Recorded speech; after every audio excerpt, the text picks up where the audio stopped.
ഗാർഡനിലെ കാഴ്ചകളെല്ലാം കണ്ട് അവർ ഒരുപാട് നേരം അവിടെ ചിലവഴിച്ചു. ആ ഗാർഡനിലെ മനോഹാരിത ആസ്വദിച്ചു കഴിഞ്ഞതും അവർ അടുത്ത സ്ഥലത്തേക്ക് ലക്ഷ്യം വെച്ച് അവിടെ നിന്നും ഇറങ്ങി. എല്ലാവരും കൂടി സംസാരിച്ചിരുന്നത് കൊണ്ട് തന്നെ അടുത്ത സ്ഥലത്തേക്കുള്ള ദൂരം ആരും അറിഞ്ഞതും പോലുമില്ല.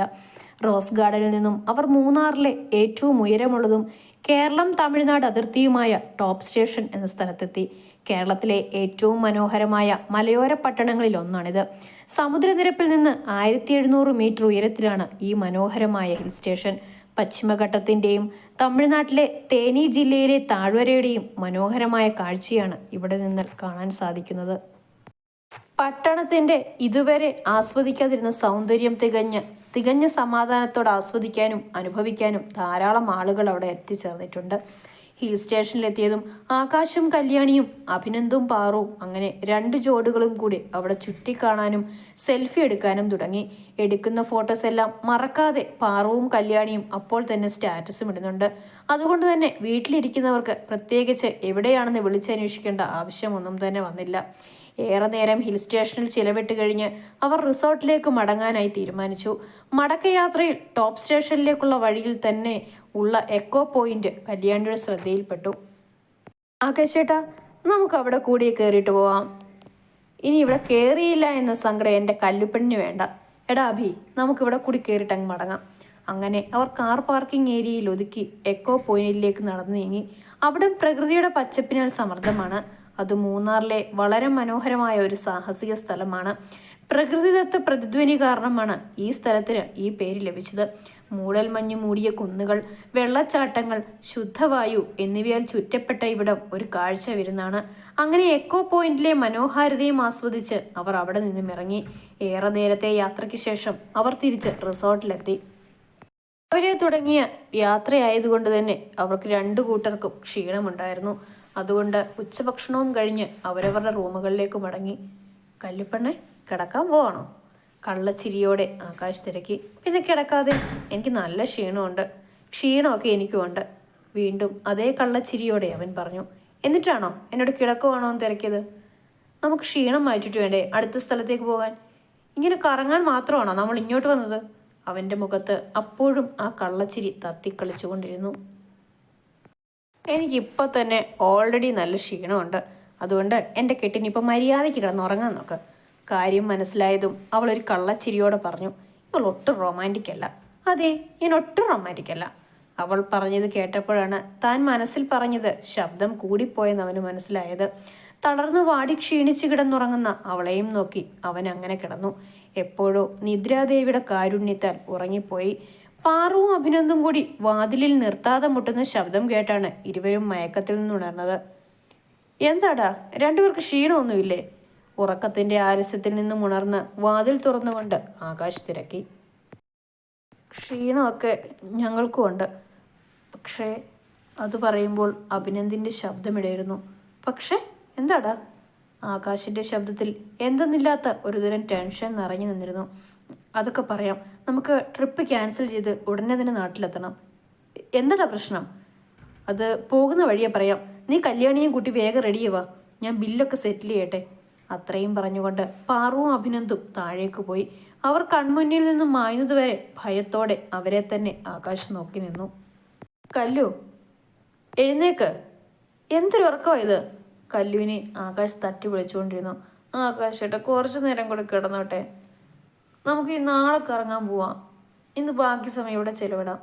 കണ്ണ് പാതി തുറന്നുകൊണ്ട് അവൾ പറഞ്ഞു. കറങ്ങാൻ പോകാനല്ല, നീ ഒന്ന് എഴുന്നേറ്റേ.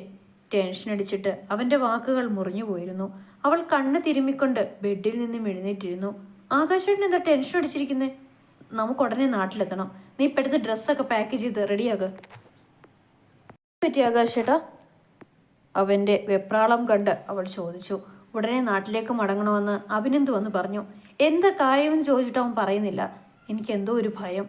ആകാശേട്ടൻ ഇങ്ങനെ പേടിക്കാതെ, ഞാൻ ഡ്രസ്സൊക്കെ ഒന്ന് പാക്ക് ചെയ്തിട്ടെ. ആ നേരം അമ്മയെ വിളിച്ച് അവിടുത്തെ വിവരങ്ങളൊന്നും തിരക്ക്. അതും പറഞ്ഞ് കല്ലു ഡ്രസ്സ് പാക്ക് ചെയ്യാൻ തുടങ്ങി. ആകാശ് അമ്മയുടെ ഫോണിലേക്ക് കോൾ ചെയ്യാൻ തുടങ്ങി. പക്ഷേ കോൾ അറ്റൻഡ് ചെയ്തില്ല. അവൻ പലവട്ടം വിളിച്ചുകൊണ്ടേയിരുന്നു. പക്ഷേ നിരാശ മാത്രമായിരുന്നു ഫലം. അമ്മയെ വിളിച്ചിട്ട് കിട്ടാത്തത് കൊണ്ട് അവൻ അച്ഛൻ്റെ നമ്പർ ഡയൽ ചെയ്തു. പക്ഷേ അച്ഛനും കോൾ അറ്റൻഡ് ചെയ്തില്ല. അതും കൂടിയായപ്പോൾ അവൻ്റെ ഉള്ളിലെ ഭയം ഇരട്ടിച്ചു. അവസാന ശ്രമമെന്ന പോലെ അവൻ കീർത്തിയെയും വിളിച്ചു നോക്കി. പക്ഷെ അവളുടെ ഫോണും സ്വിച്ച് ഓഫ് ആയിരുന്നു. ആരും എന്താ കോൾ അറ്റൻഡ് ചെയ്യാത്തത്? ആർക്കെങ്കിലും എന്തെങ്കിലും അത്യാഹിതം സംഭവിച്ചോ? അപ്പിയുടെ മുഖഭാവം ഓർക്കുമ്പോൾ എൻ്റെ സംശയം ശരിവെക്കുന്നുണ്ട്. എത്രയും വേഗം നാട്ടിലെത്തണം. ആകാശേട്ടാ, അമ്മ വിളിച്ചിട്ട് കിട്ടിയോ? കല്ലുവിൻ്റെ ചോദ്യമാണ് അവനെ ചിന്തകളിൽ നിന്നും ഉണർത്തിയത്. ഇല്ല, ആരും ഫോൺ എടുക്കുന്നില്ല. എനിക്കെന്തോ ഒരു പേടി പോലെ. പേടിക്കാതെ നമുക്ക് അഭിയേട്ടനോട് കാര്യമെഴാൻ തിരക്കി നോക്കാം. അത്രയും പറഞ്ഞ് ലഗേജും എടുത്തുകൊണ്ട് അവർ താഴേക്കിറങ്ങി. അഭിയും പാറുവും ബില്ലെല്ലാം പേ ചെയ്ത് നാട്ടിലേക്ക് പോകാനായി റെഡിയായി നിൽക്കുന്നുണ്ടായിരുന്നു. അഭിയേട്ടാ, നാട്ടിലെന്തെങ്കിലും പ്രശ്നമുണ്ടോ? കല്ലു അഭിനന്ദനോട് തിരക്കി. പക്ഷേ അഭിനന്ദ് ദയനീയ അവസ്ഥയിൽ ആകാശിനെ ഒന്ന് നോക്കിയത് മാത്രമേ ഉള്ളൂ. നമുക്കുടനെ തന്നെ പോകണം. സംസാരിച്ച് നിൽക്കാൻ ടൈമില്ല. നിങ്ങൾ കയറ്. അത്രയും പറഞ്ഞുകൊണ്ട് അഭിനന്ദ് ഡ്രൈവിംഗ് സീറ്റിലേക്ക് കയറിയിരുന്നു. കോ ഡ്രൈവിംഗ് സീറ്റിൽ പാറുവും അവർക്കു പിറകിലായി കല്ലുവും ആകാശവും കയറി. എല്ലാവരും കയറിയെന്ന് ഉറപ്പിച്ചതിന് ശേഷം അഭിനന്ദ് കാർ സ്റ്റാർട്ട് ചെയ്തു. എല്ലാവർക്കുമിടയിൽ മൗനം തളം കെട്ടി നിന്നു. മൂന്നാറിലേക്ക് അടിച്ചു പൊളിച്ച് കാഴ്ചകൾ കണ്ട് ആസ്വദിച്ചു വന്നവർ ഇപ്പോൾ മരണവീട്ടിലേക്ക് പോകുന്ന അവസ്ഥയിലാണ്. എല്ലാവരും ശോകമുഖമായാണ് നാട്ടിലേക്ക് തിരിച്ചു പോകുന്നത്. അഭി, കാര്യം എന്താണെന്ന് പറയടാ. ഒരു മനസമാധാനം കിട്ടുന്നില്ല. ആകാശ് ദയനീയമായി അഭിനന്ദിനോട് പറഞ്ഞു. അഭിനന്ദ് ഒന്ന് തല ചരിച്ച് അവനെ നോക്കിയിട്ട് വീണ്ടും ഡ്രൈവിങ്ങിൽ തന്നെ ശ്രദ്ധ കേന്ദ്രീകരിച്ചു. നിന്റെ നാക്ക് എവിടെ പോയടാ പൊന്ന? എന്തെങ്കിലും ഒന്ന് പറയടാ. എല്ലാവരും കയറി എന്ന് ഉറപ്പിച്ചതിന് ശേഷം അഭിനന്ദ് കാർ സ്റ്റാർട്ട് ചെയ്തു. എല്ലാവർക്കും ഇടയിൽ മൗനം തളം കെട്ടി നിന്നു. മൂന്നാറിലേക്ക് അടിച്ചുപൊളിച്ച് കാഴ്ചകൾ കണ്ട് ആസ്വദിച്ചു വന്നവർ ഇപ്പോൾ മരണവീട്ടിലേക്ക് പോകുന്ന അവസ്ഥയിലാണ്. എല്ലാവരും ശോകമുഖമായാണ് നാട്ടിലേക്ക് തിരിച്ചു പോകുന്നത്. അഭി, കാര്യം എന്താണെന്ന് പറയടാ. ഒരു മനസ്സമാധാനവും കിട്ടുന്നില്ല. ആകാശ് ദയനീയമായി അഭിനന്ദിനോട് പറഞ്ഞു. അഭിനന്ദ് ഒന്ന് തലചരിച്ച് അവനെ നോക്കിയിട്ട് വീണ്ടും ഡ്രൈവിങ്ങിൽ തന്നെ ശ്രദ്ധ കേന്ദ്രീകരിച്ചു. നിന്റെ നാക്ക് എവിടെ പോടപ്പാൻ്റെ? എന്തെങ്കിലും ഒന്ന് പറയടാ. ആകാശ് പറഞ്ഞു തുടങ്ങിയത് ദേഷ്യത്തിലാണെങ്കിലും അവസാനിച്ചത് ഒരു അപേക്ഷ രൂപേണയായിരുന്നു. ആകാശിന് ഒരേ സമയം സങ്കടവും ദേഷ്യവും കൂടി കലർന്ന അവസ്ഥയായിരുന്നു. ആകാശിന്റെ അവസ്ഥ അഭിനന്ദിന് നന്നായി മനസ്സിലാകുന്നുണ്ടായിരുന്നു. അതുകൊണ്ട് തന്നെ അവന് ആകാശിനെ ദയനീയമായി നോക്കാൻ മാത്രമേ കഴിഞ്ഞുള്ളൂ. അഭിനന്ദിന്റെ മൗനം കല്ലുവിനെയും ആകാശിനെയും തളർത്തിയിരുന്നു.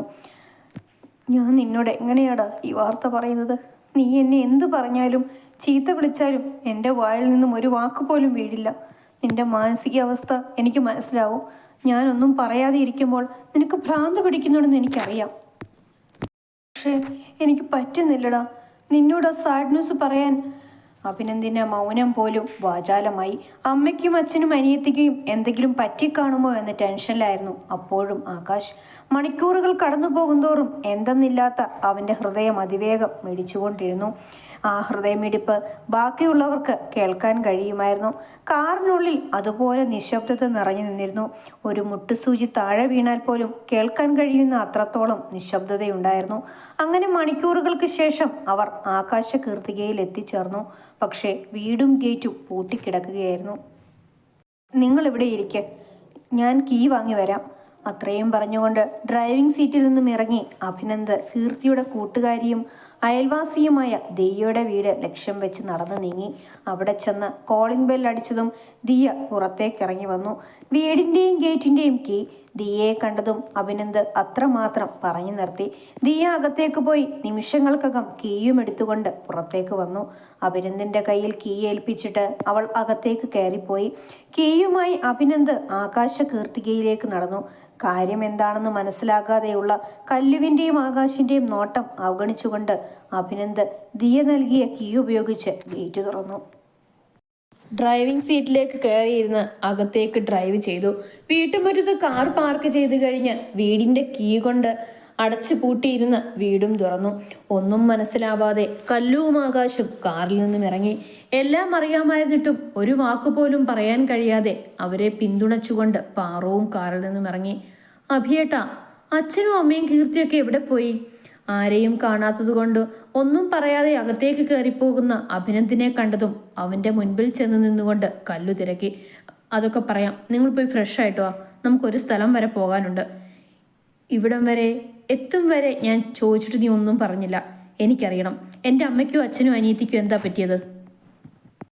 ക്ഷമ നശിച്ചവൻ്റെ ഒരു അലർച്ചയായിരുന്നു അത്.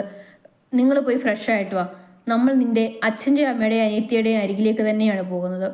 അഭിനന്ദ് ഒരു ദീർഘാശ്വാസം വലിച്ചെടുത്തുകൊണ്ട് ശാന്തമായി പറഞ്ഞു. അഭിനന്ദിനെ ഒന്ന് കൂർപ്പിച്ചു നോക്കിക്കൊണ്ട് ചവിട്ടിത്തുള്ളി ദേഷ്യത്തോടെ അവൻ റൂമിലേക്ക് കയറിപ്പോയി. പാറു, നിനക്ക് എന്തെങ്കിലും അറിയാമെങ്കിൽ നീയെങ്കിലും ഒന്ന് പറ. കല്ലു ദയനീയമായി പാറുവിനെ നോക്കിക്കൊണ്ട് ചോദിച്ചു. നീ സമയം കളയാതെ പോയി ഫ്രഷ് ആയിട്ട് വാ കല്ലു, അവരെ നേരിട്ട് കാണാനല്ലേ പോകുന്നത്. അത്രമാത്രം പറഞ്ഞുകൊണ്ട് പാറു അഭിനന്ദിനോടൊപ്പം റൂമിലേക്ക് കയറിപ്പോയി. ഇനിയും ഇവിടെ നിന്നിട്ട് കാര്യമില്ല എന്ന് മനസ്സിലായതും കല്ലു റൂമിലേക്ക് കയറിപ്പോയി. റൂമിൽ ഭ്രാന്ത് പിടിച്ചിരിക്കുന്ന ആകാശിനെ നോക്കിയതും അവളുടെ ഉള്ളം പിടഞ്ഞു. ആകാശേട്ടാ, ഇങ്ങനെ തളരാതെ. അമ്മയും അച്ഛനെയും കീർത്തിയെ നേരിൽ കാണാമെന്നല്ലേ അഭിയേട്ടൻ പറഞ്ഞത്? അവർക്കൊരു കുഴപ്പവും ഉണ്ടാവില്ല. കല്ലു അവൻ അരികിൽ ചെന്നിരുന്നു കൊണ്ട് അവനെ ആശ്വസിപ്പിച്ചു. കല്ലു, ആർക്കോ എന്തോ പറ്റിയിട്ടുണ്ട് എന്നാണ് എൻ്റെ മനസ്സ് പറയുന്നത്. അത് പറയുമ്പോൾ ആകാശിൻ്റെ മിഴികൾ നിറഞ്ഞൊഴുകിയിരുന്നു. അത് വെറും തോന്നലല്ലേ. ഇപ്പൊ ആകാശേട്ടൻ പോയി ഫ്രഷ് ആയിട്ട് വന്നേ. അതും പറഞ്ഞ് കല്ലു ആകാശിന്റെ കയ്യിൽ തോർത്തെടുത്തു കൊടുത്തു. ഇതേ സമയം അഭിനന്ദിന്റെയും പാറുവിന്റെയും റൂമിൽ. അഭിയേട്ടാ, ഏട്ടനോടും കല്ലുവിനോടും കാര്യങ്ങളൊക്കെ പറയണ്ടേ? ഞാൻ എങ്ങനെ പറയാനാ പാറു ഇത് അവരോട്?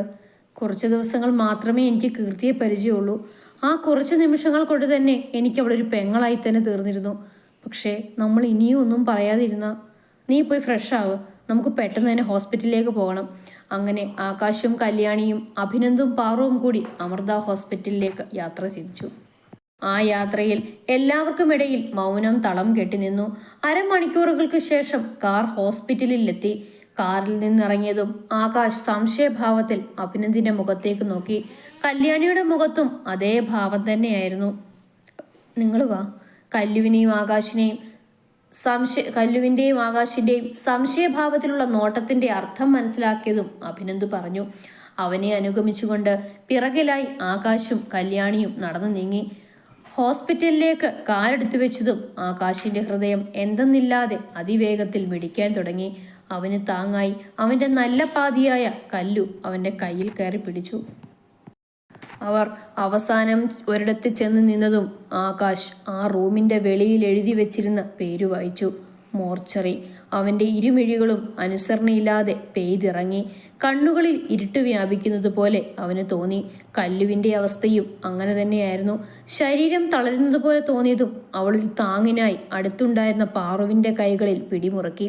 അഭിനന്ദ് ആകാശിന്റെ കൈകളിൽ പിടിച്ചുകൊണ്ട് അവനെയും കൂട്ടി അകത്തേക്ക് കയറി.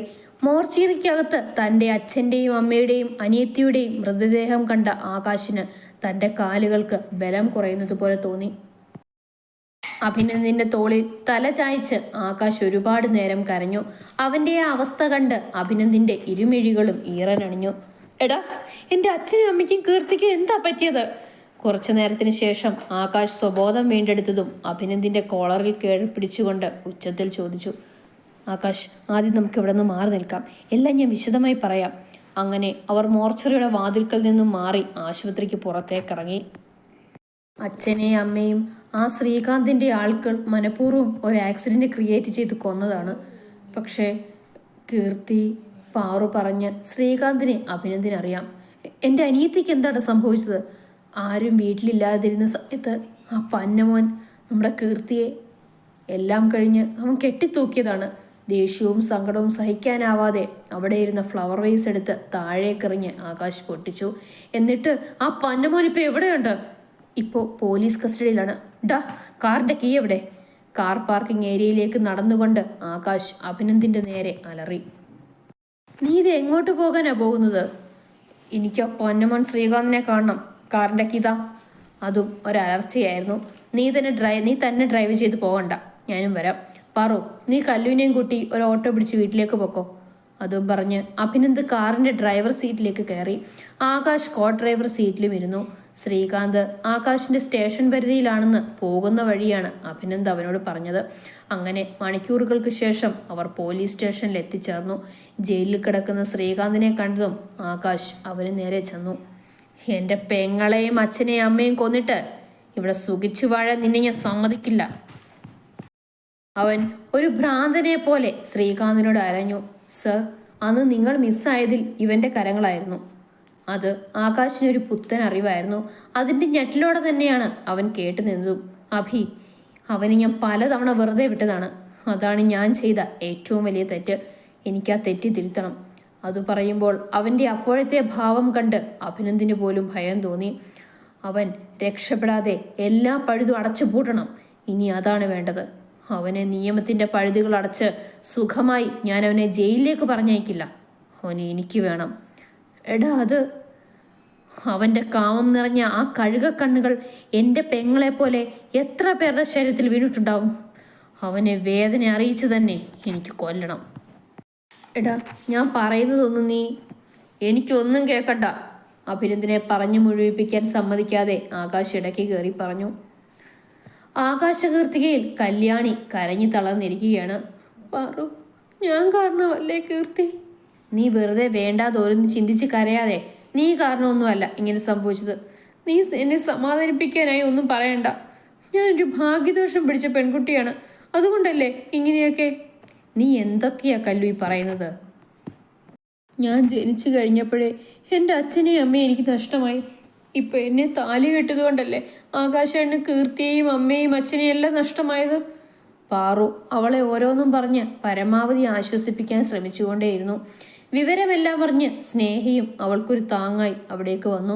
കീർത്തിയുടെ മരണത്തിൽ തനിക്ക് പരാതി ഒന്നും തന്നെ ഇല്ലെന്നും അച്ഛൻ്റെ അമ്മയുടെ മരണം സ്വാഭാവികമായ ഒരു ആക്സിഡന്റ് മാത്രമാക്കി ആകാശ് ശ്രീകാന്തിനെ ജാമ്യത്തിലെടുത്തു. ജാമ്യത്തിലിറങ്ങിയ ശ്രീകാന്ത് പുറത്ത് ഒരു രാത്രി പോലും തികച്ചില്ല. അതിനു മുൻപ് തന്നെ അവൻ്റെ കാര്യത്തിൽ ആകാശ് ഒരു തീരുമാനമാക്കി. ആരുമില്ലാത്ത ഒരു ഓലമയഞ്ഞ കൂരയിലേക്ക് ശ്രീകാന്തിനെ ആകാശ് ഫോണിലൂടെ വിളിച്ചു വരുത്തി. ശ്രീകാന്ത് കൂരയ്ക്കുള്ളിലേക്ക് കയറിയതും ആകാശ് ആ ഓലമേഞ്ഞ കൂര കത്തിച്ചാമ്പലാക്കി. ആ കൂര കത്തിത്തുടങ്ങിയതും അതിലകപ്പെട്ട് മേലാകെ വെന്തു പൊള്ളുന്ന വേദനയറിഞ്ഞു തന്നെ ശ്രീകാന്ത് മരണമടഞ്ഞു. ശ്രീകാന്തിന്റെ മരണത്തിൽ പരാതിയൊന്നും തന്നെ അവൻ്റെ അച്ഛനും അമ്മയും നൽകാൻ പോയില്ല. മകന്റെ മരണത്തോടെ അവർ ഒന്ന് ഒതുങ്ങി. ആകാശകീർത്തികയിൽ ഇപ്പോൾ ആരും തന്നെ താമസമില്ല. അതുകൊണ്ട് ഇപ്പോൾ ആ വീട് വാടകയ്ക്ക് കൊടുത്തിരിക്കുകയാണ്. 2 വർഷങ്ങൾക്ക് ശേഷം കീർത്തിയുടെ മരണം എല്ലാവർക്കും മറക്കാൻ പറ്റാത്ത ഒരു വേദനയായി എല്ലാവരുടെയും മനസ്സിൽ അവശേഷിച്ചു. കല്ലു, നീ ഓടിച്ചാടി പോകല്ലേ? കപടദേഷ്യത്തോടെ ആകാശ് പറഞ്ഞു. ഞാൻ ഓടിയും ചാടിയും ഒന്നുമില്ല. ഇന്ന് ചെക്കപ്പ് ഉള്ളതാണ്. ആകാശേട്ടൻ നേരത്തെ എത്തില്ലേ? വരാം. അഞ്ജു, ചേച്ചിയമ്മയ്ക്ക് സമയത്ത് മരുന്നും ഭക്ഷണവും ഒക്കെ എടുത്തു കൊടുക്കണം. അതും പറഞ്ഞ് ആകാശ് സ്റ്റേഷനിലേക്ക് പോയി. കല്ലു ഇപ്പോൾ 7 മാസം ഗർഭിണിയാണ്. എല്ലാ സങ്കടങ്ങൾക്കിടയിലും അവരെ തേടി വന്ന സന്തോഷം. അഞ്ജു ഇപ്പോൾ ബോർഡിംഗ് പഠനമൊക്കെ കഴിഞ്ഞ് കല്ലുവിൻ്റെ ഒപ്പമാണ്. തനിക്കൊരു കുഞ്ഞനുജനോ അനിയത്തിയോ വരുന്നതും സ്വപ്നം കണ്ടുകൊണ്ടാണ് അഞ്ജുവിൻ്റെ ഓരോ ദിവസവും കടന്നു പോകുന്നത്. വീട്ടിലുള്ളപ്പോഴെല്ലാം ആകാശ് കല്യാണിയുടെ പിറകെ തന്നെയാണ്. ചേച്ചിയമ്മേ, ഈ ആപ്പിളും പേരയ്ക്കൊക്കെ കഴിച്ചേ. എനിക്ക് ഒട്ടും വിശപ്പില്ല അഞ്ജുമോളെ. അതൊന്നും പറഞ്ഞാൽ പറ്റില്ല. ഞാൻ കഷ്ടപ്പെട്ട് കട്ട് ചെയ്ത് വെച്ചതല്ലേ. എനിക്ക് ഒട്ടും വിശപ്പില്ല മോളെ. ഇത് വേസ്റ്റ് ആക്കണ്ട, മോള് കഴിച്ചോ. എനിക്ക് കഴിക്കാനല്ല ഞാൻ ഈ ഫ്രൂട്ട്സ് എല്ലാം കട്ട് ചെയ്ത് വെച്ചത്. ചേച്ചിക്ക് വേണ്ടെങ്കിൽ വേണ്ട, പക്ഷെ എൻ്റെ കുഞ്ഞാവിക്ക് വേണം. അതും പറഞ്ഞ് അഞ്ജു ചേച്ചിയമ്മയെ കൊണ്ട് കട്ട് ചെയ്തു വെച്ച ഫ്രൂട്ട്സ് എല്ലാം കഴിപ്പിച്ചു. വൈകുന്നേരമായതും കല്യാണി ചെക്കപ്പിന് പോകാനായി റെഡിയാകാൻ തുടങ്ങി. താഴെ ആകാശിൻ്റെ കാറിൻ്റെ ശബ്ദം കേട്ടതും അവൾ ഒന്നും തന്നെ ഓർക്കാതെ സ്റ്റെപ്പുകൾ ഓടിയിറങ്ങി. കല്ലു, നിനക്കൊന്ന് പയ്യെ നടന്നു വന്നാലെന്താ? സോറി ആകാശേട്ടാ, ഞാൻ ഇനി പയ്യെ നടക്കൂ. അവൻ അവളെ നോക്കിയൊന്ന് കണ്ണുരുട്ടി പേടിപ്പിച്ചു. അങ്ങനെ ആകാശ് പെട്ടെന്ന് തന്നെ യൂണിഫോം മാറി റെഡിയായി താഴേക്ക് വന്നു. അഞ്ജുമോളെ, ഞങ്ങൾ പോയിട്ട് വരാം. അഞ്ജുവിനോട് പറഞ്ഞതിന് ശേഷം അവൻ രാമേട്ടനെ നോക്കി. രാമേട്ട, ഞങ്ങൾ പോയി വരുന്നത് വരെ പുറത്തേക്കൊന്നും പോകണ്ട. അഞ്ജുമോൾ ഒറ്റയ്ക്കേ ഉള്ളൂ. കീർത്തിക്ക് സംഭവിച്ചത് ഇപ്പോഴും വേദന കലർന്ന ഒരു ഓർമ്മയാണ് ആകാശിൻ്റെ മനസ്സിൽ. അങ്ങനെ അവർ ഗൈനക്കോളജിസ്റ്റിനെ കണ്ട് ചെക്കപ്പ് ചെയ്തു. കുഴപ്പമൊന്നുമില്ലെന്നറിഞ്ഞതും ഇരുവർക്കും ആശ്വാസമായി. പോകുന്ന വഴി ഒരു തട്ടുകട കണ്ടതും കല്യാണിക്ക് തട്ടുദോശ വേണമെന്ന ആഗ്രഹം ആകാശിനെ അറിയിച്ചു. അങ്ങനെ തട്ടുകടയിൽ നിന്നും ദോശയും കഴിച്ച് ഇരുവരും വീട്ടിലേക്ക് മടങ്ങി. എന്താണ് എൻ്റെ ഭാര്യ ഒരു അന്താരാഷ്ട്ര ആലോചന? അത് ഞാൻ ഒരു കാര്യം ചോദിച്ചാൽ സത്യം പറയുമോ?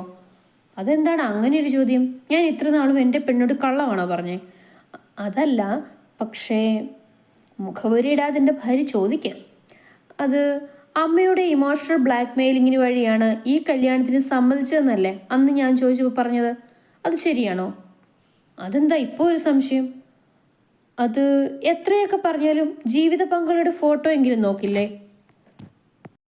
എന്താണ് എൻ്റെ ഭാര്യ ഒരു അന്താരാഷ്ട്ര ആലോചന? അത് ഞാൻ ഒരു കാര്യം ചോദിച്ചാൽ സത്യം പറയുമോ? അതെന്താണ് അങ്ങനെ ഒരു ചോദ്യം? ഞാൻ ഇത്ര നാളും എൻ്റെ പെണ്ണോട് കള്ളമാണോ പറഞ്ഞേ? അതല്ല, പക്ഷേ മുഖവുരയിടാതെ എൻ്റെ ഭാര്യ ചോദിക്കാം. അത് അമ്മയുടെ ഇമോഷണൽ ബ്ലാക്ക് മെയിലിങ്ങിന് വഴിയാണ് ഈ കല്യാണത്തിന് സമ്മതിച്ചതെന്നല്ലേ അന്ന് ഞാൻ ചോദിച്ചപ്പോൾ പറഞ്ഞത്? അത് ശരിയാണോ? അതെന്താ ഇപ്പോൾ ഒരു സംശയം? അത് എത്രയൊക്കെ പറഞ്ഞാലും ജീവിത പങ്കാളിയുടെ ഫോട്ടോ എങ്കിലും നോക്കില്ലേ? അപ്പോൾ തൻ്റെ കൂട്ടുകാരി ഫോട്ടോ നോക്കാതെ ഇരുന്നതോ? അത് പെണ്ണ് കാണാൻ ഒരുപാട് പേര് വന്നു പോയതാണ്. ഓരോ കാരണങ്ങൾ കണ്ടുപിടിച്ച് അവൾ ഒഴിഞ്ഞുകൊണ്ടിരുന്നു. അവസാനം അവൾ അടിയറവ് പറഞ്ഞതാണ്. പക്ഷെ ആകാശേട്ടൻ... എനിക്ക് മനസ്സിലായി നിന്റെ സംശയം. എനിക്ക് ഒരു പെൺകുട്ടിയെ ഇഷ്ടമായിരുന്നു. പക്ഷേ അവൾ എന്നെയും ഈ ലോകവും വിട്ടുപോയി. അത് പറഞ്ഞപ്പോൾ അവൻ്റെ മിഴികൾ ഈറനണിഞ്ഞു. ആ പെൺകുട്ടിയെ അല്ലാതെ മറ്റാരെയും എനിക്ക് ആ സ്ഥാനത്തേക്ക് സങ്കല്പിക്കാൻ പോലും കഴിയില്ലായിരുന്നു. അതുകൊണ്ട് ഒരു കല്യാണത്തിനോട് താല്പര്യമില്ലായിരുന്നു.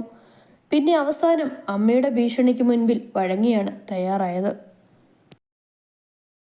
അന്ന് എൻ്റെ ഭാര്യയെ ആ ശ്രീകാന്തിൻ്റെ പിടിയിൽ നിന്നും രക്ഷിക്കുമ്പോൾ കണ്ടിരുന്നു ഞാൻ തൻ്റെ കഴുത്തിൽ ചാർത്തിയ താലി. പിന്നെ തന്നോടൊന്ന് സംസാരിക്കാമെന്ന് കരുതിയപ്പോൾ ഒടുക്കത്തെ ജാട. പിന്നെ തന്നെക്കുറിച്ച് മനസ്സിലാക്കുകയായിരുന്നു. എപ്പോഴോ തന്നോട് പ്രണയം തോന്നി തുടങ്ങി. എനിക്ക് ആകാശേട്ടനാണ് എൻ്റെ കഴുത്തിൽ താലി ചാർത്തിയതെന്ന് അറിയില്ലായിരുന്നു. പിന്നീടാണ് ആ സത്യം ഞാൻ തിരിച്ചറിഞ്ഞത്. ആകാശേട്ടൻ്റെ കരുതലും സ്നേഹവുമാണ് എന്നെ പിടിച്ചു നിർത്തിയത്. ഈ കാലത്ത് പരസ്പരം മനസ്സിലാക്കാതെ വിവാഹവും കഴിഞ്ഞ് അടുത്ത ദിവസം തന്നെ കുടുംബ കോടതിയിലേക്ക് ഓടുന്ന ആളുകളാണ് ഇന്ന് ഈ സമൂഹത്തിലുള്ളത്. നമ്മളെപ്പോലെ പരസ്പരം മനസ്സിലാക്കി കഴിഞ്ഞ് ഒരു ദാമ്പത്യത്തിലേക്ക് പോകുകയാണെങ്കിൽ കുടുംബ കോടതിയിലെത്തുന്ന ഡിവോഴ്സ് പെറ്റീഷൻസിന്റെ എണ്ണം കുറയും. അങ്ങനെ പരസ്പരം സംസാരിച്ചിരുന്ന് അവർ വീട്ടിലെത്തി. അവരെയും കാത്ത് പുറത്തു തന്നെ അഞ്ചു നിൽപ്പുണ്ടായിരുന്നു. രണ്ടുപേരും എന്താ ലേറ്റായത്? അത് മോളുടെ ചേച്ചിക്ക് ഇങ്ങോട്ട് വരുന്ന വഴി ഒരു കട കണ്ടപ്പോൾ അവിടെ നിന്നും തട്ടുദോശ കഴിക്കണമെന്ന് ആഗ്രഹം. പിന്നെ എൻ്റെ വാവയ്ക്ക് എങ്ങനെയുണ്ട്? അഞ്ചുമോളുടെ വാവയ്ക്ക് ഒരു കുഴപ്പമില്ല.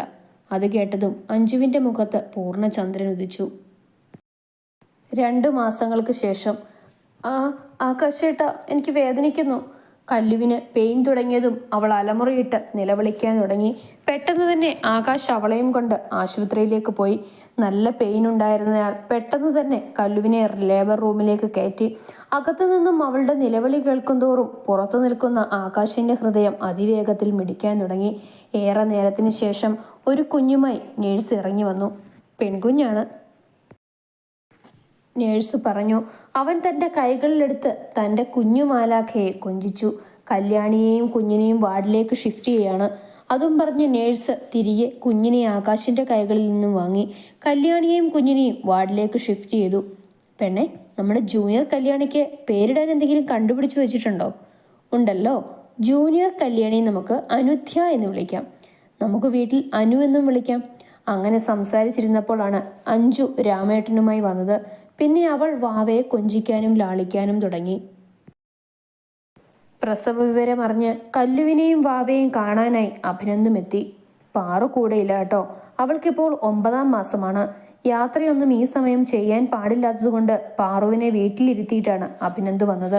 അവരെയും കാത്ത് ഒരു കുഞ്ഞു രാജകുമാരിയും രാജകുമാരനുമാണ് ഇരിക്കുന്നത്. സ്നേഹ പിന്നെ സ്ഥലത്തൊന്നും തന്നെ ഇല്ല. അവളിപ്പോൾ ഗൾഫിലെ ഒരു ഹോസ്പിറ്റലിലാണ് വർക്ക് ചെയ്യുന്നത്. ആളിപ്പോഴും സിംഗിളാണ്. 2 ആഴ്ചകൾ കഴിഞ്ഞതും പാറു ഇരട്ടക്കുട്ടികൾക്ക് ജന്മം കൊടുത്തു. ആൺകുട്ടിക്ക് അഭിഷേക് എന്നും പെൺകുട്ടിക്ക് അഭിനയ എന്നും പേരിട്ടു. ഇരുവരും അവരുടെ കുട്ടികളുമായി മുൻപോട്ടുള്ള യാത്ര ആരംഭിച്ചു.